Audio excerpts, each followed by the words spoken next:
Good morning বন্ধুরা, কেমন আছো তোমরা সবাই? আশা করছি সবাই খুব ভালো আছো, আমিও ভালো আছি। তো এই দেখো, সকাল থেকে ভিডিওটা স্টার্ট করলাম। এদিকে সমস্ত কাজ হয়ে গেছে, দেখছো ঘরটার গোছানো পরিষ্কার হয়ে গেছে। তারপরে দিদিদের বাড়িতে চলে এসেছিলো মিস্ত্রি, কেন ওর কিছু কাজ বাকি ছিল। আসলে নতুন ফ্ল্যাট তো অনেক কিছু কাজ এখন ইনকমপ্লিট আছে, তাই টুকটুক করে হচ্ছে। আসলে মিস্ত্রিগুলো এমন না, ঠিকঠাক সময় দেয় না, সেই জন্য কাজগুলোও হয়ে ওঠে না। তো যাই হোক, এদিকে আমাদের সমস্ত কাজ হয়ে গেছে, রান্নাবান্নাও হয়ে গেছে, খাবার দাবারও চলে গেছে ওই বাড়িতে। তো আমরা খাবো বলে ঠিক করছিলাম, মানে খাবো বলতে কি, এদিকে খাওয়া দাওয়া রেডি হয়ে গেছিলো, খাবার দাবার পাঠানো হয়ে গেছিলো। তারপরে দিদি বলছিল আমরা তাড়াতাড়ি খেয়ে নিয়ে একটু রেস্ট নিয়ে আমরা একটু বেরাবো। তো তারই মধ্যে মিস্ত্রি চলে এসেছে, সেই খেতে খেতে দেরিই হয়ে গেল। তো যাই হোক, ভাবি এক হয় এক। তো তোমাদের একটু দেখিয়ে দিলাম আমাদের আজকে কী কী রান্না হয়েছে। ভাত, ডাল, মাংস 2 রকমের, মাছের ঝোল, আবার এক্সট্রা করে ভাত বসানো হয়েছিল। একজনকে দিদি বলেছিল খাওয়ার জন্য, তো সেই জন্য বসিয়ে দেওয়া হয়েছে। তো যাই হোক, হয়নি, ওই ভাতই হয়ে গেছিলো আমাদের, তাই ওইটা এক্সট্রা করে রাখাই আছে। তারপরে এই দেখো, বারান্দায় সমস্ত জামা কাপড়ও মেলা আছে, শুকিয়েও গেছে। আর আকাশটা দেখো কি পরিমাণ মেঘ করেছে, মনে হচ্ছে এই বৃষ্টি আসবে আসবে। তো তারপরে এই যে তোমাদের একটু দেখিয়ে দিচ্ছি, এদিক ওইদিক করে সমস্ত জামা কাপড় দিয়ে দিয়েছি। এটা দিদির ওয়াশিং মেশিন, এখনটা লাগাবে, তারপরে ওটা লাগিয়ে। তারপরে ওইদিকে মিস্ত্রির কাজ করে মিস্ত্রি চলে গেল, তারপরে আমরা বসে পড়লাম খেতে। তো ওই যে বললাম কী কী রান্না হয়েছে তোমাদের দেখিয়ে দিলাম। আর ছেলেকে খাই দিয়েছি, আর আমরা দুজনে এবার খাবো। আর দিদির 2 ছেলে আর জামাইবাবু ওই বাড়িতে থাকে, তো ওই বাড়িতে খাবার নিয়ে চলে গেছে, ওরা ওইখানে খেয়ে নিয়েছে। আমরা এখানে এখন খাবো দাবো, তারপরে রেস্ট নিয়ে বিকালে বেরাবো। তো এখন বন্ধুরা খাওয়া দাওয়া করিনি, এখন আমি আর দিদি দুজনে খাবে একটু করবো, তারপরে খাওয়া দাওয়া করে একটু রেস্ট নিয়ে তারপরে বেরাবো বিকেলে। তো এখন খাওয়া দাওয়া করিনি, তো চলো দেখা হচ্ছে আর বিকেলে। এই যে আমরা রেডি হয়ে গেছি, এবার বেরিয়ে পড়ছি। তো জুতোগুলো বাইরে বার করে নিলাম, এবার জুতোগুলো পরবো। তো তারই মধ্যে দিদি একটু সব দেখে নিয়েছি, দেখে নিয়ে চাবি দিয়ে আমরা নেমে যাব। আসলে কী বলতো, দিদি যে 3 তলায় থাকে, এইখানে যে কটা ফ্ল্যাট বা যে কটা রুম আছে এখনও কেউ আসেনি, আর দিদি শুধু এসেছে। তো উপরে প্রত্যেকটা ফ্ল্যাটে এখন ফাঁকা আছে। তো যাই হোক, লোক থাকুক বা না থাকুক, নিজের সেফটি নিজের কাছে, নিজে ঠিকঠাক করে দেখে চাবি দিয়ে যেখানেই যাক, যাওয়াটা উচিত। সে বাড়ি হোক বা ফ্ল্যাট, তাই না? নিজের সেফটি নিজের কাছে, যতটা সেফ থাকা যায়। সিকিউরিটি আছে, থাকলেও কী হবে, তারা তো নিচে আছে, তারা তো আর বারবার উপরে আসবে না। আর ক্যামেরা লাগানো আছে অবশ্যই, ভয় কিছু নেই, তবু মনের মধ্যে একটা ভয় ভীতি কাজ করে। তো যাই হোক, ওই চাবি দেওয়া হয়ে গেলে এবার লিফটটা, আমার ছেলে আগে থেকে রেডি হয়ে গেছে, এবার লিফটে করে নেমে যাব। ওই ফ্ল্যাটখানে তো লিফটের ব্যবস্থা রাখতেই হবে, দিদির ওই ফ্ল্যাটেও আছে যদিও লিফট। তো যাই হোক, এই যে মানে লিফটে উঠেও গেলাম।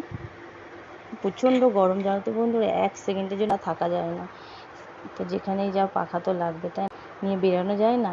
তো যাই হোক, রাস্তায় চলেই এলাম। এই যে তোমাদেরকে একটু গণেশ ঠাকুরটা দেখিয়েছিলাম, যেহেতু আগের দিন গণেশ পুজো গেছে। তবে এখন স্ট্যান্ডে দাঁড়িয়ে আছে। আর কী বলতো, আজকে না একটু রাস্তাঘাট ফাঁকা, আর প্রচণ্ড জ্যাম মিছিল বেরিয়েছে, এই কারণে না রাস্তাঘাটে প্রচুর জ্যাম হচ্ছে। তাও আমরা দুপুরই বেরিয়ে গেছিলাম। তারপরে গেলাম গড়িয়াহাট, সিটি স্টাইল, এম বাজার। ওইখানে তো ভিডিও করতে পারিনি, প্রচুর পরিমাণ ভিড় ছিল, আর নিজেরাই দাঁড়াতে পারছি না, ভিডিও কী করবো। তারপরে এই গড়িয়াহাটের এই দোকানটায় এলাম, এখানে খুব সুন্দর সুন্দর কালেকশান আছে, সোফা, তারপরে ডোরম্যাট, ডাইনিং টেবিল, মানে যা যা এইসবগুলো দরকার সমস্ত কিছু আছে। তারপরে সব কেনাকাটা হয়ে গেল, তারপরে এখন বাসে বসে পড়লাম। প্রচুর জ্যাম, দেখো দেখতে পাচ্ছ কি জ্যামে পড়েছি। তারপরে তোমাদের দাদা ফোন করলে যে তোমরা কোথায় আছো, আমরা বললাম এই যে গড়িয়াহাটে এসেছি। তো বলছে আমিও যাচ্ছি, বাবুর বইয়ের ব্যাগটা নিয়ে আসবে, স্কুল যাবে কালকে এখান থেকে, আজকের দিনটা থেকে কালকে বাড়ি চলে যাব। তাই তোমাদের দাদা বইয়ের ব্যাগটা দিতে আসছে, জামাইবাবু কালকে সকালে ওকে স্কুলে ছেড়ে দেবে। তো যাই হোক, এই যে তোমাদের দাদা বসে আছে, আর আমরা যা যা কিনেছিলাম। তো তারই মধ্যে দিদিকে বললাম, দিদি সোফা কভারটা দাও, একটু পরিয়ে দে। বলে হ্যাঁ পরা। তো পরিয়ে দেখালাম।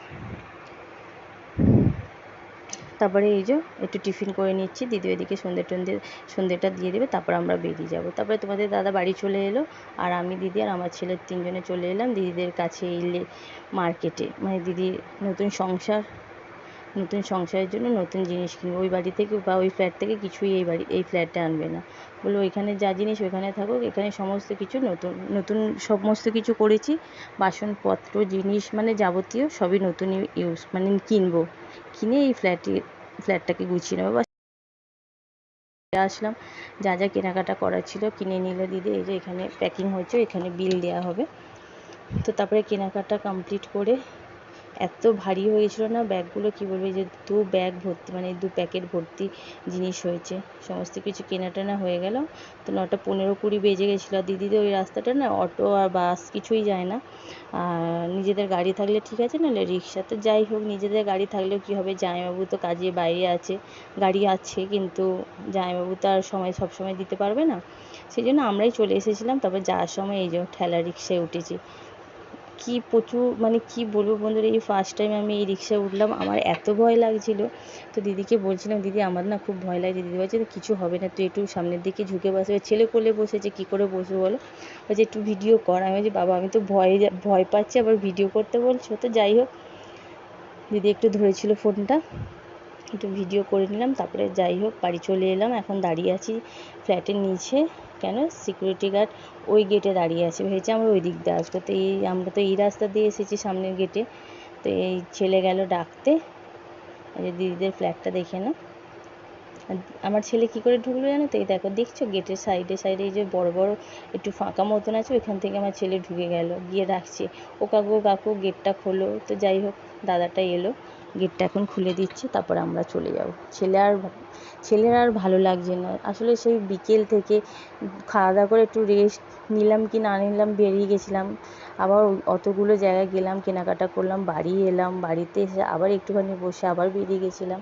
তো বাচ্চা মানুষ তো, ওর তো পা হাত পা ব্যথা করবে, তাই না। তো যাই হোক, ফ্ল্যাটটা এই চলে এলাম। এই যে জামাইবাবু গাড়ি দাঁড় করানো আছে, গাড়িটা সার্ভিসে দিয়েছিল, তো রেখে গেছে।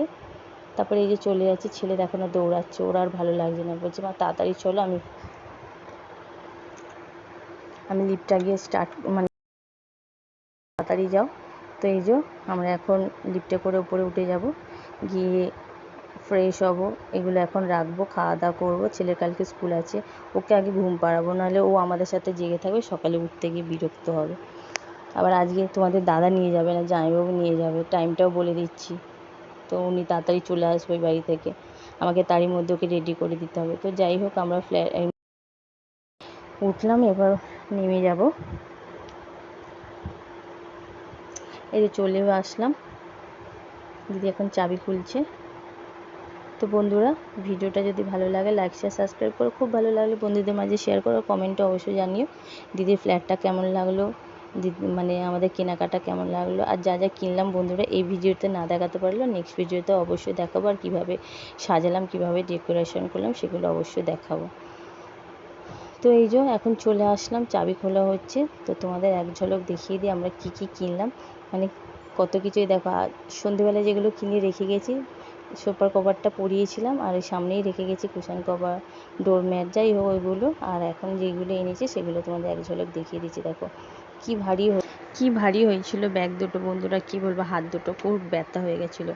তো আর এবার এগুলো এখানে রাখছি, তারপরে পরে সব বার করবো। এখন খাওয়া দাওয়া করবো। তো বন্ধুরা, ভিডিওটা এখানে শেষ করছি বন্ধুরা, আজকের মতন টাটা, গুড নাইট, সবাই খুব ভালো থেকো, সুস্থ থেকো, আবার দেখা হচ্ছে পরের ভিডিও।